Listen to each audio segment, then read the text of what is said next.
இன்னைக்கு பார்க்க போகிறது பார்த்தீங்கன்னா மிக முக்கியமான ஒரு இடங்களாம். ஸோ இந்த இடத்துல இப்போ வரையும் வந்து அதாவது நம்ம வந்து யாருமே சாதாரண மனிதர்கள் வந்து அந்த இடத்துக்கு போக முடியாது அப்படிங்கிறாங்க. ஸோ அந்த அளவுக்கு வந்து அது மிக 60 ஆண்டுகளாக வந்து இப்போ வரையும் வந்து அங்கே மக்கள் வாழ்ந்துக்கிட்டு இருக்காங்க.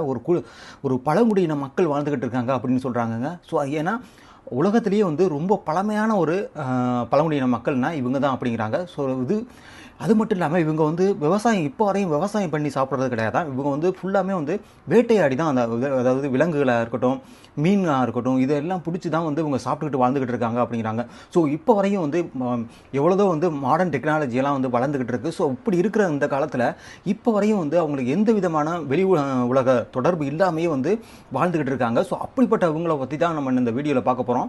ஸோ இப்போ வரையும் வந்து அதில் 2 பேர் தான் வந்து பார்த்தீங்கன்னா அந்த உள்ளேக்கு போயிட்டு ரிட்டர்ன் வந்திருக்காங்க அப்படிங்கிறாங்க. ஸோ மிச்சம் இது இல்லாமல் இன்னும் 2 பேர் வந்து உள்ளேக்கு போயிட்டு அவங்க வந்து இறந்து தான் வந்து வெளியில் வந்திருக்காங்க அப்படிங்கிற மாதிரிலாம் சொல்லப்படுற ஒரு இடம் தான் வந்து நம்ம இன்றைக்கி பார்க்க போகிறது.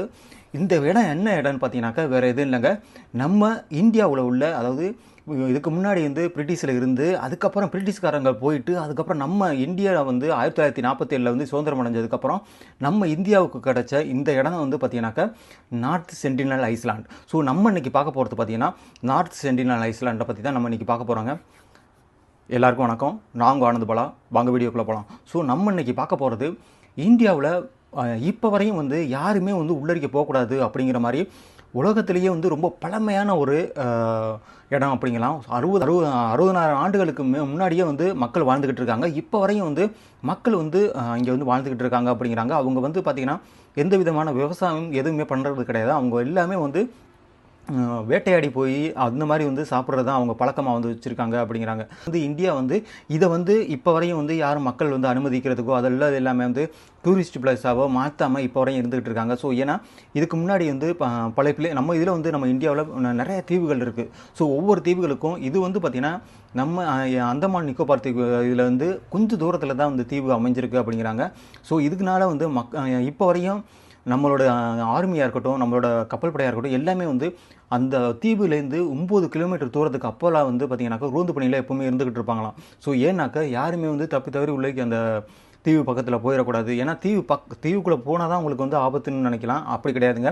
நீங்கள் வந்து தீவு பக்கத்தில் போனாவே வந்து உங்களை வந்து அன்பு தொலைச்சிரும். ஸோ அப்போ உங்களை வந்து அவங்க வந்து அதாவது அவங்க என்ன நினைப்பாங்கனாக்கா நீங்கள் வந்து வேற்றுக்கிரவாசிகள், ஸோ அவங்களுக்கு சம்மந்தம் இல்லாத ஒரு ஆள் வந்தாக்க கண்டிப்பாக அவங்க வந்து கொன்றுவாங்க அப்படிங்கிற மாதிரி சொல்லப்படுற ஒரு இடம் தான் வந்து இந்த நார்த் சென்டினல் ஐஸ்லாண்ட் அப்படிங்கிற பழங்குடியின மக்கள் என்ன பண்ணுறாங்கனாக்கா இவங்களுக்கு இதை வந்து இந்தியன் கவர்மெண்ட் வந்து அதாவது பிரிட்டிஷ்காரங்கள் இருந்ததுக்கப்புறம் இவங்க வந்து பார்த்திங்கன்னா இந்தியன் கவர்மெண்ட் வந்து இதை பார்க்குறாங்க. பார்த்து அவங்களுக்கு வந்து ஸோ ஓகே இனிமேல் வந்து மக்கள் யாரும் வந்து உள்ளடிக்க போகக்கூடாது அப்படின்னு சொல்லிட்டு அவங்களுக்காண்டி 1956 வந்து ஒரு ஆக்ட் வந்து பாஸ் பண்ணுறாங்க. அது என்னன்னாக்கா ட்ரிபிள் ஆக்ட். ஸோ இந்த ட்ரிபிள் ஆக்டில் வந்து பார்த்திங்கன்னா யாருமே வந்து உள்ளடிக்க போகக்கூடாது. ஸோ அதாவது இன்க்ளூடிங் இந்த கவர்மெண்ட் கூட வந்து யாரும் உழைக்க போகக்கூடாது. அதாவது இதுக்கு முன்னாடி வந்து பார்த்தீங்கன்னாக்கா அதாவது நம்ம வந்து ஆர்காலஜி டிபார்ட்மெண்ட் வந்து உழைக்க போயிட்டு அதில் மிக முக்கியமான 2 பேர் தான் வந்து போயிருக்காங்க அப்படிங்கிறாங்க.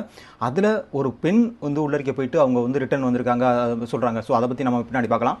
ஸோ ஏன்னா இவங்களுக்கு அதனால தான் இந்த ஒரு ஆக்ட் வந்து உருவாக்குறாங்க. 1956 வந்து ட்ரிபிள் ஆக்ட்ங்கிறத உருவாக்கி ஸோ யாருமே வந்து அதாவது சுற்றுலா பயணிகளாக இருக்கட்டும், அதுவும் இல்லாமல் பொதுமக்களாக இருக்கட்டும், எந்த விதமான அரசு அதிகாரிகள் கூட இந்த இடத்துக்கு போகக்கூடாது அப்படிங்கிற மாதிரி வந்து இதை வந்து அறிவிக்கிறாங்க. ஏன்னா 9 கிலோமீட்டருக்கு அப்புறம் தான் வந்து அதாவது நம்ம கவர்மெண்ட், அதாவது ஆர்மி படையே வந்து அவங்க வந்து ரோந்து பணியில் இருக்கலாம். ஸோ ரோந்து பணியில் இருந்தாலும் ஸோ அவங்க யாருமே வந்து உள்ளரிக்க போயிடக்கூடாது அப்படிங்கிற மாதிரி வந்து இருக்கிறாங்க. ஏன்னா ஸோ இதெல்லாம் மீறி ஒருத்தர் வந்து உள்ளரிக்க போயிட்டு அவங்க வந்து இறந்துருக்காங்க. வேறு யாரும் இல்லை, ஜானி அலியன் சொல்லிட்டு அமெரிக்காவை சேர்ந்தவர். ஸோ அவர் வந்து பார்த்தீங்கன்னா அந்த ஒரு யூடியூபர்னு சொல்லலாம். ஸோ அவர் வந்து ஸோ இங்கே போயிட்டு அவர் உள்ளே போய் ரிசர்ச் பண்ணுவோம் அப்படின்னு சொல்லிட்டு அவர் வந்து உள்ளே போய் இறந்துருக்காங்க. ஸோ அதை பற்றி நம்ம வந்து பின்னாடியில் பார்க்கலாம்.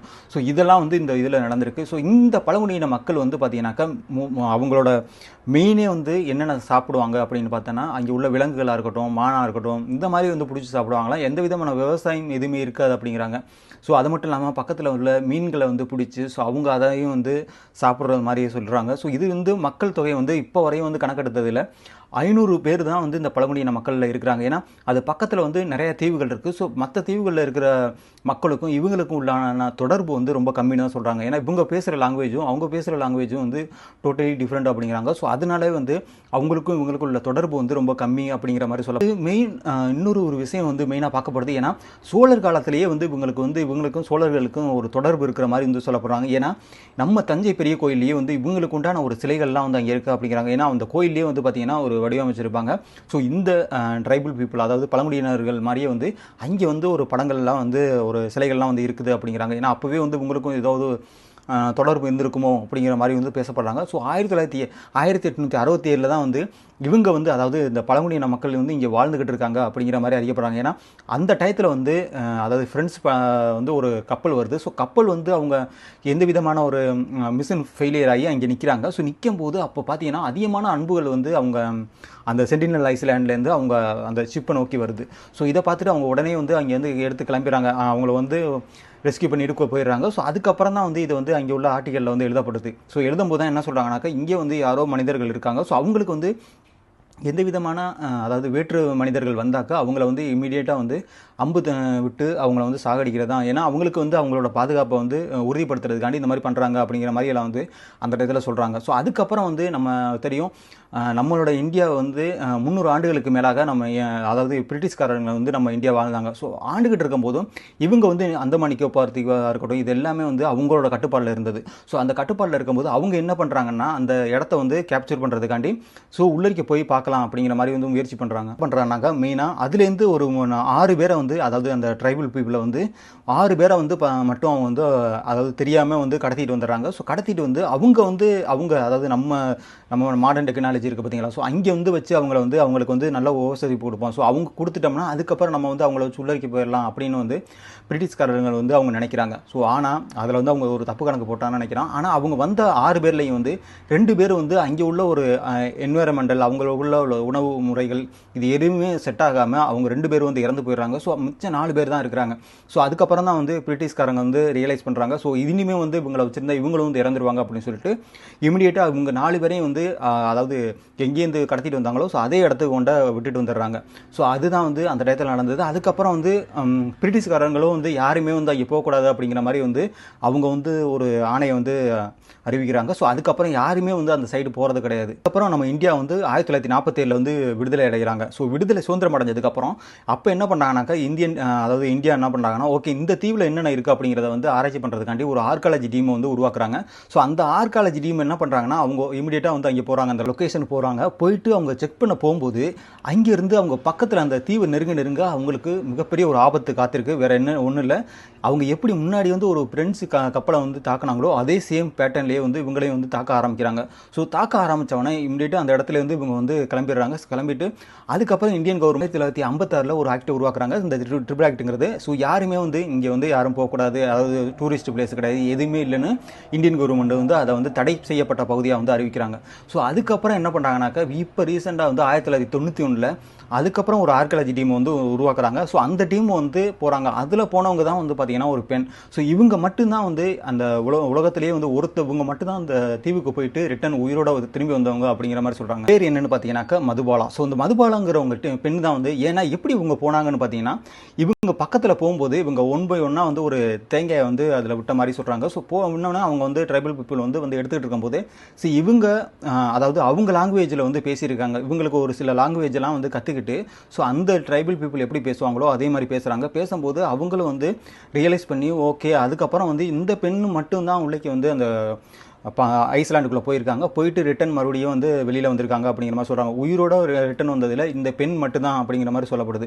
ஸோ அதுக்கப்புறம் உள்ளேக்கு வந்து பேசிட்டு அவங்க வந்ததுக்கப்புறம் அங்கே ஒரு ஆர்காலஜி சொன்னான்னு பார்த்தீங்களா, அப்போது ஆய்வு பண்ணதில் அங்கே வந்து ஒரு 500 பீப்புள் மட்டும்தான் இருக்கலாம். அதாவது அங்கே பழங்குடியின மக்கள் வந்து இப்போ வரையும் வந்து ஒரு 500 பீப்புள் தான் இருக்கலாம் அப்படிங்கிற மாதிரி வந்து சொல்லப்படுறாங்க. இதுக்கப்புறம் வந்து என்ன பண்ணிட்டாங்க இந்த இந்தியன் கவர்மெண்ட், ஸோ இதுக்கப்புறம் யாருமே வந்து அங்கே போகக்கூடாது, ஆர்காலஜி டிபார்ட்மெண்ட்டும் வேண்டாம் அப்படின்னு சொல்லிட்டு கேன்சல் பண்ணி இந்தியா வந்து அந்த பகுதியே ஃபுல்லாக வந்து தடை செய்யப்பட்ட பகுதி என அறிவிக்கிறாங்க. ஸோ அதுக்கப்புறம் யாருமே இப்போ வரையும் வந்து போகலைங்கிறாங்க. ஆனால் நம்மளுக்கு தெரியும் 2004 மிகப்பெரிய ஒரு சுனாமி வந்துச்சு. நம்ம சென்னையாக இருக்கட்டும், மிக முக்கியமான இடங்களை வந்து ஏசியன் கண்ட்ரிகளை வந்து அட்டாக் பண்ணாச்சு. அந்த டயத்தில் வந்து இந்தியன் கவர்மெண்ட் என்ன பண்ணாங்கனாக்கா அவங்களுக்கு உதவி பண்ணுறதுக்காண்டி ஹெலிகாப்டர் வந்து அனுப்புகிறாங்க. ஸோ அவங்களுக்கு உண்டான உணவுகளை எடுத்துக்கிட்டு. ஆனால் அங்கே பார்த்தீங்கன்னா அவங்களுக்கு எல்லாருக்குமே வந்து அந்த சுனாமி முன்னாடியே வரும் அப்படின்னு ஒரு எச்சரிக்கையில் அவங்க இருந்தது மாதிரியும், ஸோ அங்கே எந்த விதமான ஒரு சேதம் ஏற்படலை அப்படிங்கிற மாதிரி வந்து சொல்லப்படுறாங்க. ஸோ அது மட்டும் இல்லாமல் 2014 நடந்த இது வந்து பார்த்தீங்கன்னா ஜூன் மாதம் அங்கே வந்து ஒரு இந்தியா வந்து தடை செய்யப்பட்ட பகுதி. ஸோ அந்த தடை செய்யப்பட்ட பகுதியில் வந்து ஒருத்தர் என்ன பண்ணாருன்னா, நான் முன்னாடி சொன்ன மாதிரியே ஜான் ஆலியன் அப்படிங்கிறவங்க, அதாவது அமெரிக்காவை சேர்ந்தவர். ஸோ இந்த அமெரிக்காவை சேர்ந்தவர் என்ன பண்ணுறாருன்னா, நம்ம போயிட்டு அந்த தீவை வந்து போயிட்டு விசிட் பண்ணி அங்கே உள்ள ரகசியங்களை தெரிஞ்சுக்கிடுவோம், ஸோ அதை தெரிஞ்சுக்கிட்டு நம்ம வந்து வெளியிடுவோம் அப்படிங்கிற மாதிரி வந்து அவர் முயற்சி பண்ணுறாரு. ஸோ முயற்சி பண்ணுறவர் என்ன பண்ணுறாருன்னா, அங்கே வந்து அதாவது அந்த மீனவர்கள் வந்து மீன் பிடிக்கிறவங்களை என்ன பண்ணுறாங்கன்னா, அவங்கள வந்து பிரெயின் வாஷ் பண்ணுறாங்க. பிரெயின் வாஷ் பண்ணி உங்களுக்கு நான் அவ்வளோ பணம் தர்றேன், ஸோ என்னை கொண்டாந்து அந்த ஐஸ்லாண்ட் பக்கத்தில் விட்டுருங்க அப்படிங்கிற மாதிரி சொல்கிறாங்க. ஸோ அவங்க சொன்னது மாதிரியே இவங்க வந்து பணம் அதிகமாக கொடுக்குறனோடனே சரி ஓகே அப்படின்ட்டு கூட்டிக் கொண்டேன். ஆனால் அவங்க வந்து பக்கத்தில் போகல. இவங்க ஒரு குறிப்பிட்ட தூரத்துக்கு அப்புறம் நின்றுக்கிட்டு அவருக்கு ஒரு படகை கொடுத்து நீங்கள் வந்து போங்க அப்படின்னு சொல்லி அனுப்பிச்சிடுறாங்க. ஸோ அதுக்கு அனுப்பிச்சிட்டதுக்கப்புறம் இவர் இந்த ஜான் ஆலியன் இருக்காங்களா, ஸோ அவங்க மட்டும் வந்து அந்த இடத்துக்கு வந்து நோக்கி போகிறாங்க, அந்த ஐஸ்லாண்டை நோக்கி. ஆனால் அவர் பக்கத்தில் போகும்போது அவருக்கு அம்புகளை வந்து அங்கேருந்து சரமாரியாக வந்து அவரை வந்து அட்டாக் பண்ண கொஞ்ச நேரத்தில் வந்து அவங்க வந்து இறந்துடுறாங்க அப்படிங்கிறாங்க. ஸோ இறந்ததுக்கப்புறம் ஆக்சுவலி அவங்க வந்து ரிட்டன் வந்து அந்த கரையிலே வச்சு புதைக்கப்படுறாங்க அப்படிங்கிற மாதிரிலாம் சொல்லப்படுது. ஆனால் ரிட்டன் அவங்க பாடி வரலை. ஸோ அதுக்கு இவங்க வந்து என்ன பண்ணாங்கன்னா, இந்த மீனவர்கள் கொஞ்சம் நேரம் பார்த்துக்கிட்டு இருந்துட்டு வரலன்னொடனே இமீடியட்டாக போயிட்டு அங்கே உள்ள போலீஸ் ஸ்டேஷனில் வந்து கம்ப்ளைண்ட் பண்ணிடுறாங்க. ஸோ கம்ப்ளைண்ட் பண்ணவுடனே அந்த கேஸ் வந்து மிகப்பெரிய லெவலில் ஆகுது. அப்போ அமெரிக்கா கூட நம்ம இந்தியன் கவர்மெண்ட்டை வந்து புஷ் பண்ணுறாங்க, இந்த போய் நீங்கள் வந்து ரெஸ்க்யூ பண்ணி கொடுக்கணும் அப்படின்னு. ஆனால் இந்தியன் வந்து ஒரே வார்த்தை சொல்கிறாங்க, இது வந்து தடை செய்யப்பட்ட பகுதி, யாருமே வந்து உள்ளரிக்க போகக்கூடாது. ஆனால் இவங்க வந்து எங்களுக்கு தெரியாமல் வந்து உள்ளரிக்க போயிருக்காங்க அப்படின்னு சொல்லிட்டு இந்த கேஸை வந்து அப்போயே முடிச்சு வச்சுட்டாங்க அப்படிங்கிற மாதிரி சொல்கிறாங்க. ஸோ இதுதான் வந்து நார்த் சென்டினல் ஐஸ்லாண்டோட மிக முக்கியமான, இப்போ வரையும் வந்து யாருமே வந்து போக முடியாத, உலகத்திலேயே வந்து ரொம்ப பழமையான ஒரு பழங்குடியின மக்கள் இப்போ வரையும் வாழ்ந்துட்டு இருக்காங்க. ஏன்னா நம்ம இந்தியாவை சுற்றி நிறைய ஐஸ்லாண்ட் இருக்குது. ஸோ நிறைய ஐஸ்லாண்ட்லேயும் வந்து நிறையா ட்ரைபல் பீப்புள் இருக்காங்க, மலைவாழ் மக்கள் இருக்காங்க. ஸோ எல்லா மக்களும் இருந்தாலும் இந்த மக்களுக்கு மட்டும் இப்போ வரையும் வந்து இந்தியன் கவர்மெண்ட் இவ்வளவு ப்ரொடெக்ஷன் கொடுத்துட்டு இருக்காங்க. ஏன்னா யாருமே வந்து உள்ளரிக்க போக முடியாது. ஏன்னா இந்தியன் கவர்மெண்ட் வந்து உள்ளரிக்க போகிறதுக்கான இப்போ வரையும் போக மாட்டேங்கிறாங்க. ஸோ இப்போ ஒரே ஒரு பெண் மட்டும்தான் போயிருக்காங்க, அதாவது மதுபாலங்கிறவங்க. மற்ற யாருமே வந்து இதுவரையும் அந்த ஐஸ்லாண்டுக்குள்ளே போகாமல் இருக்கிறாங்க. ஸோ இதுதான், ஏன்னா நம்மளோட உலகத்திலேயே வந்து ரொம்ப பழங்குடியின மக்கள் நம்ம, அதாவது இந்தியாவில் இருக்கிறங்கிறது நம்மளுக்கு ரொம்ப பெருமை தான். ஸோ அவங்கள வந்து இப்படியே விட்டுறது தான் பெருமை. ஏன்னா நம்ம வந்து பிள்ளைக்கு போயிட்டு அவங்கள டிஸ்டர்ப் பண்ணி, ஸோ அவங்களுக்கு உண்டான வந்து அவங்க வந்து நம்மளோட ஒரு என்வாரன்மெண்ட்டில் வந்து கேப்சர் பண்ணோம். அப்போ பிரிட்டிஷ்கார காலத்திலே வந்து பார்த்திங்கன்னா அவங்கனால வந்து நம்ம இதில் சர்வே பண்ணுறதுக்கு ரொம்ப கஷ்டப்பட்டுருக்காங்க. ஸோ அதனாலேயே வந்து பிரிட்டிஷ்காரங்க மிச்சர் 4 பேரை கொண்ட ரிட்டர்ன் விட்டதாக இருக்கட்டும், ஸோ இந்த இதெல்லாம் நடந்திருக்கு. ஸோ இதுதான் வந்து இந்தியன் கவர்மெண்ட் வந்து இப்போ வரையும் தடை செய்யப்பட்டு யாருமே வந்து உள்ளரிக்க போகாத அளவுக்கு அந்த இடம் வந்து இருந்துகிட்டு இருக்கு. பார்ப்போம். இதுதான் வந்து நம்ம இன்றைக்கி நார்த் ஐஸ்லாண்ட், அதாவது நம்ம நார்த் சென்டினல் ஐஸ்லாண்டை பற்றி இன்றைக்கி பார்த்தது. வாங்க அடுத்த வீடியோவில் பார்ப்போம். நான் உங்கள் ஆனந்தபாலா. வணக்கம்.